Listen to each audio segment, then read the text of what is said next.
Ассалаумағалейкум достар, сіздермен бірге мен Әйнежен достар. Бүгін біз ретінде өздеріңіз көргендей қарапайым Майнкрафтта хай-тек үй салатын боламыз. Яғни давайте достар өзіміздің үйімізді салып бастайық. Давайте сіздерге үй салу үшін достар міне дәл осындай материалдар керек. Менің инвентарымда тұрған осы материалдарды алып және де үйлеріңізді осылай салып бастайсыздар. Мына жаққа қарай так осылай 5 блок қоямыз и былай қарай алып кетеміз достар. Былай қарай так 4 блок қоямыз. И енді былай қарай достар тағы да 8 блок қоятын боламыз. Так 2, 3, 4, 5, 6, 7, 8. 8 блок қоямыз. Және де достар былай қарай тағы да алып келеміз. Яғни былай қарай қазір біз 4 блок қоятын боламыз. Осылай қоямыз. Енді достар яғни так осыны орнына қоямыз. И мына жерден бастап осыны былай қоямыз. Енді достар мына жерден бүйтіп қоятын боламыз. Так осылай. Үстіне голубая стеклянная панель дегенді қойып шығатын боламыз достар. Енді бұның түстері қандай түс қойсаңыздарды өздеріңіз білесіздер, өйткені бұл жерде ешқандай не жоқ, ешқандай айырмашылығы жоқ. Сондықтан да кез келген түстерді қоя берсеңіздер болады. Өздеріңізге ұнаған розовыйын қойып қойсаңыздар да болады достар. Жасыл бола ма? Негізінде маған ақ пен көк түс менің ойымша ең қатты үйлесетін түстердің бірі. Сондықтан да мен осы көк пен ақты араластырып қоятын боламын.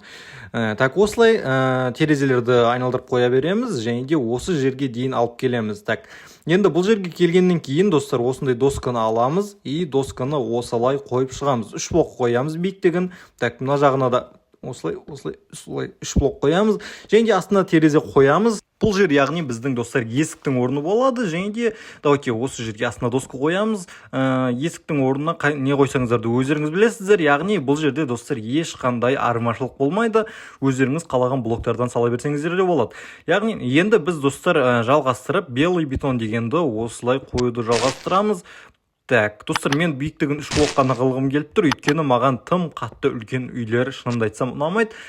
Сондықтан да осылай 2-3 блоктан қойып шығатын боламын. Так, осылайша блоктарды қоюды жалғастырамыз және де так, осылай қоршап шығуымыз керек барлық терезелердің үстіне.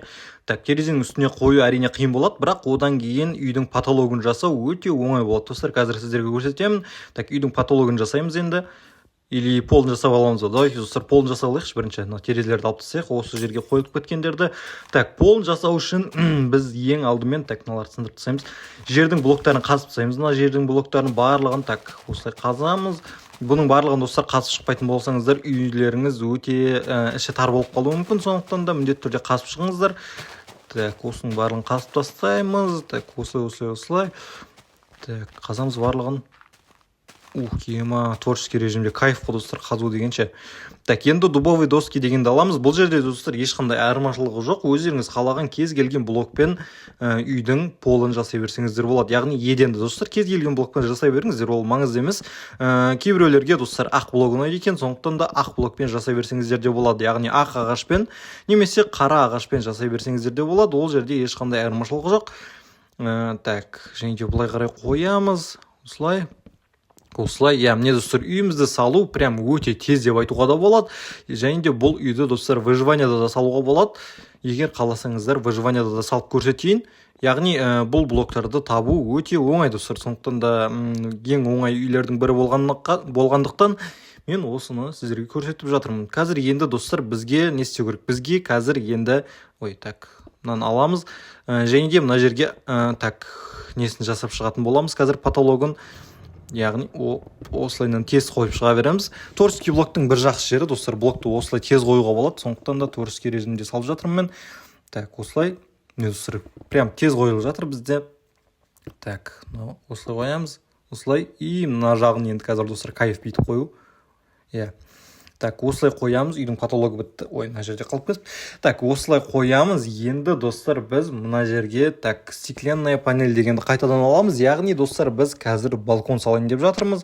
Так, балконды біз ар жағында тұрған блокпен теңестіруіміз керек. Яғни мына жерге қоямыз. Так, осы жерге қоямыз и мына жағынан да салып жаңағы өзіміздің нелерімізді салып жалғастырамыз.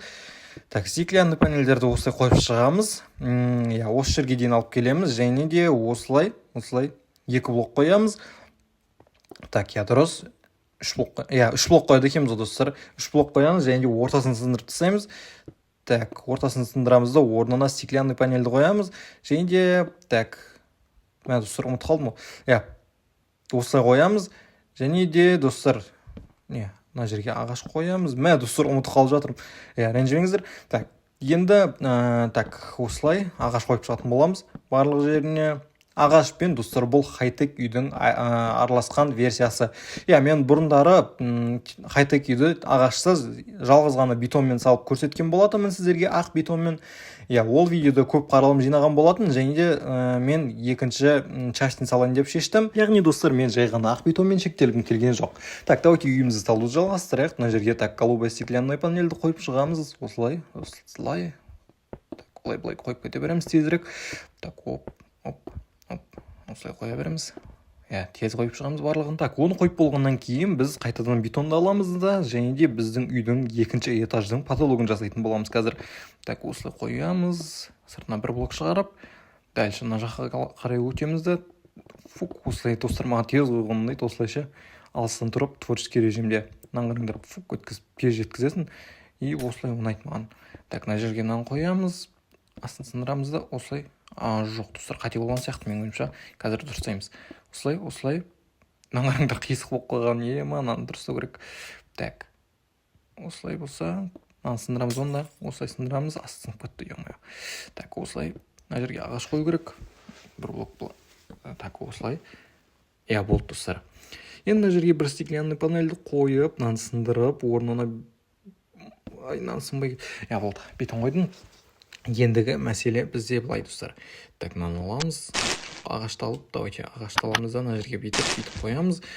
Енді достар, қазір біз есік қоюға дайындайтын боламыз үйімізді. Екінші этажда достар, біз бір есік қойсақ та болады. Сондықтан да давайте осылай бір есік қойық. Үйіміз уже әдемі достар. Үйдің іші хотя біткен жоқ, бірақ үйдің өзі уже әдемі болып тұр. Дальше біз екінші этаждың потологын салуды жалғастырамыз, және де екінші этаждың потологы да әрине тез бітеді. Екінші этаж бірінші этажға қарағанда кішкентай, сондықтан да бұл жер вообще тез біту керек. Қазір давайте осылай салып тастайық. Осылай саламыз. Және де давайте соңғы блоктарды осылай қойып шығайық. Вообще кайф осылай қойғанша. Так, мына жерге мынаны қоямыз. Ішіндегі достар, ішіне қоятын жиһаздарыңызды өздеріңіз смело қоя берсеңіздер болады. Мен бұл видеоны созғым келіп тұрған жоқ, сондықтан да мен сіздерге көрсетпеймін, яғни мебельдерді қалай қою керек екенін, жай ғана үйдің өзін қалай салу керек екендігін көрсететін боламын. Так, мына жерге біз енді баспалдақ жасауымыз керек. Так, баспалдақтарды осылай қойып кете береміз. Баспалдағы жасау өте оңай, оны сіздерге үйретудің қажеті жоқ деп ойлаймын. Оның үстіне менің арнамда көбінесе профессионалдар қарайды екен достар. Майнкрафтта кәдімгідей олдтар қарайды. Сондықтан да оларға дым көрсетудің қажеті жоқ. Жай ғана үйді қалай салу керек екенін көрсетсем болды деп ойлаймын. Так, осылай. Айтпақшы достар, давайте комментарийға жазып кетіңдерші, Майнкрафтты қанша жыл ойнап жатсыңдар, олдтар бар ма менің каналымда? Негізі көп екенін білем, бірақ қанша екенін білгім келіп тұр. Давайте барлығымыз жазып кетейікші, қанша олдтар бар екен. Мысалы, Майнкрафтты 3 жылдан көп ойнасаң, сен уже олд болып саналасың достар. Мен мысалы Майнкрафтты примерно 2017-ден бастап сондайдан ойнап келе жатырмын. Қазір енді достар, мына жерге бассейн салатын боламыз. Так, бассейнді осылай салайық, давайте тезірек салып тастайын достар. Давайте видеоны монтажбен тездетіп қоямын қазір.